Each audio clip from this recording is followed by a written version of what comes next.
تو سائیں صاحب کے پاس ایک مولوی صاحب آئے اور آ کے کہنے لگے کہ جی میں نے قرآن سنانا ہے. تو حضرت نے کہا کہ جس کا قرآن ہے اسی کو سناؤ. تو وہ دریا کے کنارے کہنے لگے کہ جب ان کو ختم والے دن اشرفیوں کی تھیلی ملی تو اس نے باقی دعا بھی نہ مانگی اور بھاگتا ہوا آ گیا. کہنے لگا سائیں صاحب دیکھیں جی اللہ نے انعام عطا کر دیا. تو فرمایا تم نے بڑی جلدی کی, تو کاش تم تھوڑی دیر اور بیٹھتے تو تمہیں قرآن والا مل جاتا. تو آپ نے فرمایا سیم اسی طرح بہت سارے مواقع کے اوپر جو ہے اسلام ہمیں نوازنا چاہتا ہے لیکن ہم جلد بازی کر جاتے. باہر رہ کے کی کرنا سی, گناہ ہی کرنے سننا.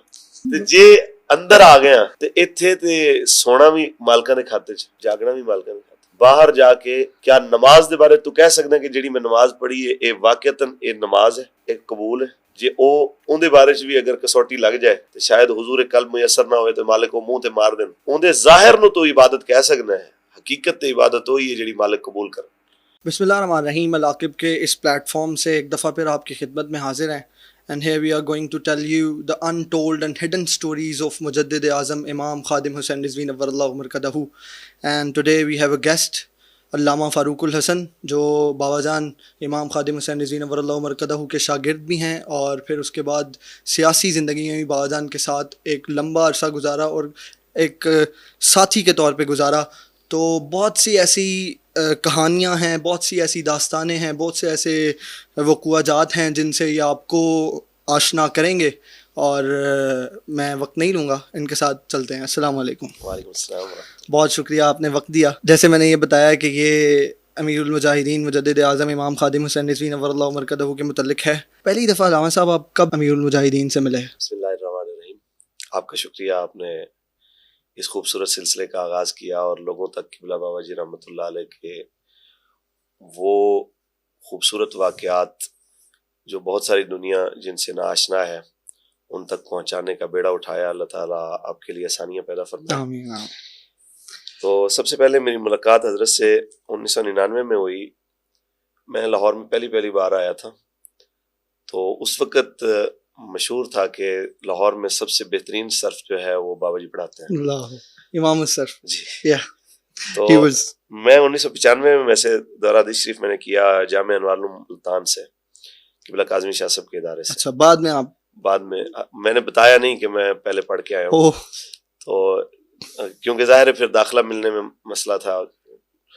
تو حضرت تشریف فرما تھے تو کسی بھی بندے کو صرف میں داخلے سے پہلے حضرت تھوڑا بہت ہلکا پھلکا امتحان لیتے تھے کہ فارسی وغیرہ کچھ نہ کچھ تو بندے کو آتا ہونا کہ وہ آیا جو ہے تو کیا کہنے کے لیے آیا.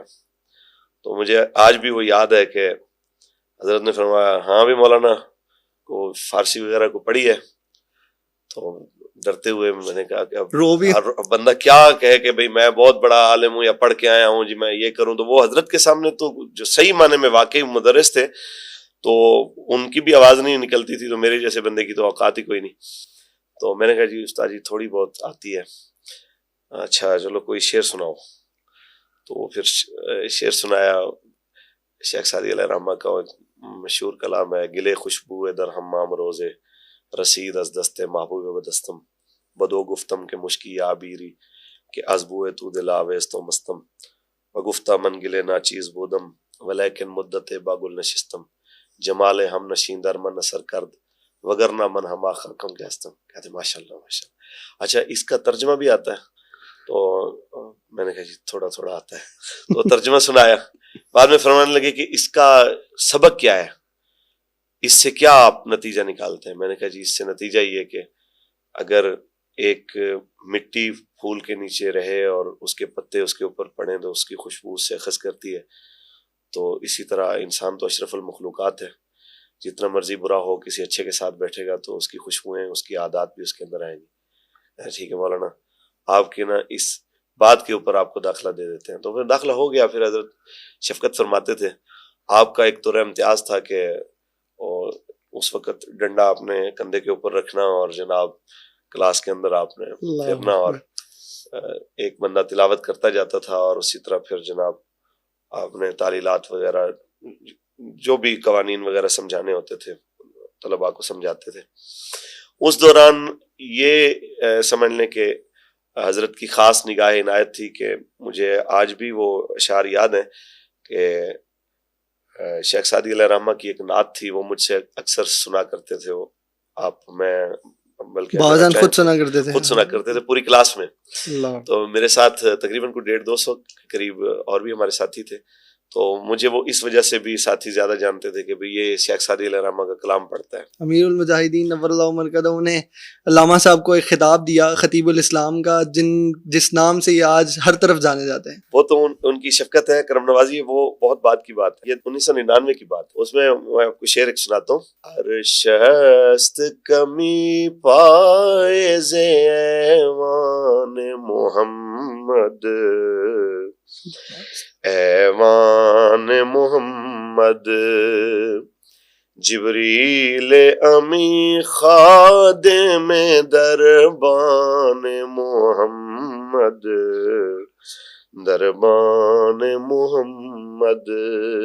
تورات کے بر موسیٰ انجیل بعیسیٰ، تورات کے بر موسیٰ انجیل بعیسیٰ، شد محافظ یک نکتہ فرقان محمد، فرقان محمد.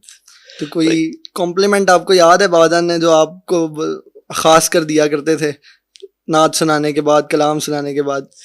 وہ ایک ہر ایک بندے کے لیے کوئی خاص ایک جملہ ہوتا تھا. وہ بظاہر چاہے اس کو تادیباً فرمایا کرتے تھے، لیکن وہ اتنی محبت سے بولا کرتے تھے کہ وہ بطور اعزاز بندہ سناتا ہے کہ بس وہ تقریر سنانی ہو تو وہ بھی کوئی رٹی رٹائی کچھ تقریریں بھی مجھے آتی تھیں، تو کچھ اشعار بھی. تو حضرت ازراہ مذاب فرماتے تھے کہ بھئی اے آ گیا جی 80 سالہ تجربہ کار سنیاسی بابا. تو وہ میرا ایک پوری کلاس میں ایک تعارف تھا کہ بھئی یہ جناب جب استاد سخت غصے میں ہوتے تو اکثر ہمارے ساتھیوں کی بس یہی خواہش ہوتی کہ بھئی فاروق الحسن آج اگر آ گیا نا تو بچت ہو جائے گی، نہیں تو آج کوٹ بڑی پہنی. تو وہ پھر یہ ہے کہ بھئی میں نے حضرت کو ہنسا دینا کسی بات پہ. تو آپ بڑی شفقت فرمایا کرتے تھے، آپ کی بڑی محبت ہے. کس سال میں ایگزیکٹلی آپ سب سے پہلے بادان کو آپ نے دیکھا؟ کس سال میں؟ 1999. 1999 میں. جی. کوئی خاص ایونٹ یاد ہے 1999 کا سیاسی؟ نہیں، بس کلاس میں ہی ملاقات ہوتی تھی. اور پھر امتحانات سے قبل میں جان بوجھ کے آؤٹ ہو گیا. تو اگلے سال پھر میں آ گیا کیونکہ پھر مجھے اگلی کلاس میں جانا پڑنا تھا، جبکہ میں جانا نہیں چاہ رہا تھا. پھر 2000 میں پھر آ گیا. میں نے کہا جی وہ میں کسی مجبوری کی وجہ سے نا، تو اسی کلاس میں دوبارہ اسی کلاس میں حضرت کے پاس ہی اصل میں چاہ رہا تھا کچھ وقت گزارنا، تو اسی وجہ سے پھر اگلے سال میں پھر آ گیا نا 2000 میں. تو جب میں نے داخلہ لیا تو فرمانے لگے کہ لگتا ہے جدوں تک میں کلاس نہیں چھڑنی انہیں بھی اگے نہیں جانا. تو بادان کے نام کا چرچا اس وقت تھا. جی بالکل، کہ آپ وہ سن کے ادھر آئے تھے. اللہ اکبر. یہ 1999 کی بات ہو رہی ہے.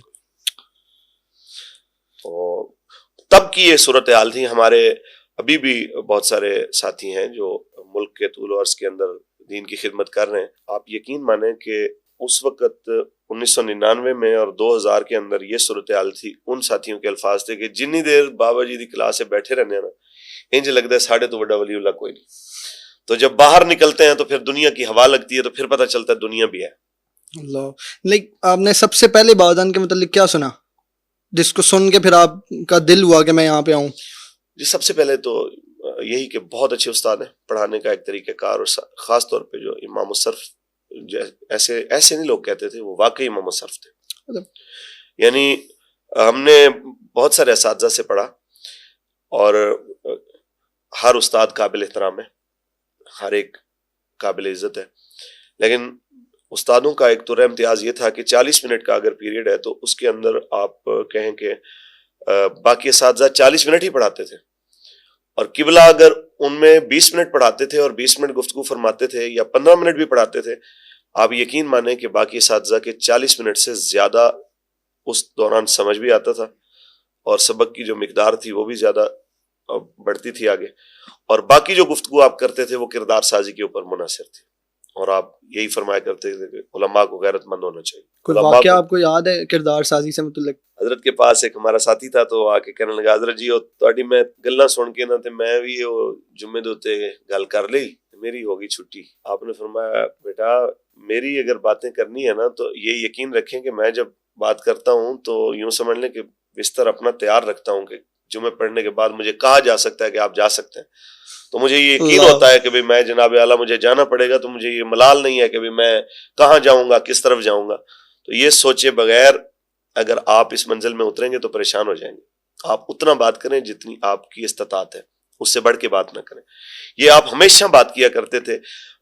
بعد میں جب ہم تحریک کا حصہ بنے تو اس میں بھی آپ یہ فرمایا کرتے تھے کہ ہر بات ہر بندہ نہیں کر سکتا، اس کے لیے خاص افراد جو ہے نا وہ مخصوص ہوتے ہیں. ہمارے ہاں اکثر آپ دیکھتے ہوں گے کہ کئی جگہ پہ خرابیاں پیدا ہو جاتی ہیں جب ہمارے پی پی کے ذمہ داران، یو سی کے ذمہ داران یا کوئی ضلع کے ذمہ داران، ڈویژن ذمہ داران کو ایسی بات کرتے ہیں، علاقے کے اندر بہت زیادہ ایک بھونچال سا آ جاتا ہے کہ اس نے یہ کہہ دیا وہ کہہ دیا، تو وہ آگے سے کہتا ہے جی بابا جی نے تو یہ کہا تھا. تو بھائی بابا جی نے کہا تھا، یہ ان کی شان تھی. ہر بات بابا جان جو ہے جو انہوں نے فرمائی وہ ہر بندہ نہیں کر سکتا، یہ انہی کی شان ہے. آپ وہ بات کریں جو آپ کے لیے جتنی اجازت دے کے گئے کہ جتنی آپ نے کرنی.